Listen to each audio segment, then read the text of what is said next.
नमस्कार। रुद्र संहिता अध्याय 1 और 2। व्यास जी गणपति जी की वंदना करके और शिव जी की स्तुति करके रुद्र संहिता का वर्णन शुरू करते हैं। व्यास जी कहते हैं कि एक बार नैमिषारण्य में ऋषि मुनि एकत्रित हुए और वहाँ पर सूत जी आए। वहाँ पर सूत जी ने उन्हें शिव पुराण की कथा सुनाई, जिसे सुनकर ऋषि मुनि बहुत ही आनंदित हो गए। उन्होंने सूत जी को कहा, हे महाभाग, आपने हमको शिव कथा का स्नान कराया है। हम किस तरह से आपका कर्ज उतार पाएंगे, हमारे पास शब्द नहीं है, लेकिन हमारा मन अभी भी भरा नहीं है। हम शिव महिमा के बारे में, उनके आविर्भाव के बारे में, उनके स्वरूपों के बारे में और जानना चाहते हैं। तो हे प्रभु, हे व्यास शिष्य, आप हमें शिव महिमा के बारे में और बताइए।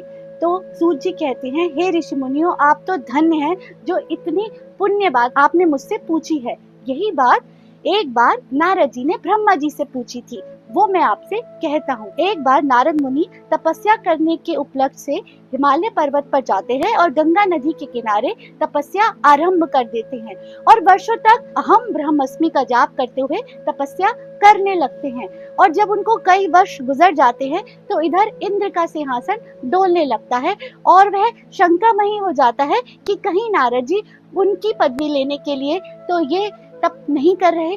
तब वे अपने मित्र कामदेव को बुलाते हैं और कहते हैं, हे मित्र, आज तक तुमने मेरी हर बार सहायता करी है, इस बार नारद जी भी तपस्या कर रहे हैं और मुझे उनकी मंशा कुछ ठीक नहीं लगती। क्या तुम जाकर उनकी तपस्या भंग कर सकते हो?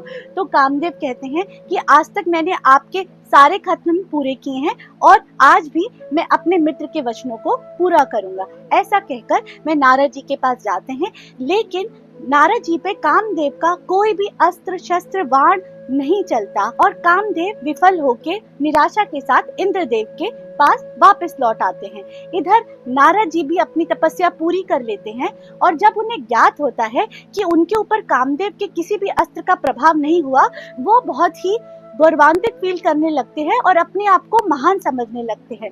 असल में बात ये होती है कि नारद जी ने उसी जगह पर तपस्या की थी जहाँ पर पुराने समय में शिव जी ने कामदेव को श्राप दिया था और जलाकर भस्म कर दिया था। तब उनकी पत्नी रति और देवताओं के कहने पर शिव जी ने कामदेव को पुनर्जीवित तो कर दिया, मगर कहा कि इस क्षेत्र पे खड़े होकर जहाँ तक नेत्र जाते हैं वहाँ पर कामदेव जी का कोई भी अस्त्र, कोई भी प्रभाव नहीं चलेगा। और भाग्यवश नारद जी ने वही स्थान में तपस्या के लिए चुना, इसलिए कामदेव जी के सारे प्रताप विफल हो गए थे। मगर नारद जी पर तो शिव की माया का मोह पड़ चुका था और वे इस सत्य से अनभिज्ञ होते हैं और जाते हैं अपनी तपस्या के प्रताप का गुणगान करने के लिए सीधा कैलाश पर्वत पर शिव जी से मिलने के लिए, और शिव जी को बताते हैं कि तपस्या के प्रभाव से और शिव की कृपा से उन्होंने कामदेव जी के सारे प्रभाव को विफल कर दिया। शिव जी तो जानते हैं कि नारद जी तो माया से मोहित है, तो वो कहते हैं कि हे नारद मुनि, ये बात बड़ी गुप्त है, इसको किसी से न कहना और स्पेशली विष्णु जी से। मगर नारद जी तो माया से मोहित हो चुके होते हैं, वे सीधा वहां से जाते हैं अपने पिता ब्रह्मा जी के पास और वहां पर जाके अपना गुणगान करना शुरू करते हैं और ये कथा सुनाते हैं। ब्रह्मा जी कहते हैं कि हे नारद, तुम ये बात किसी से न कहना और इस बात को भूल जाओ।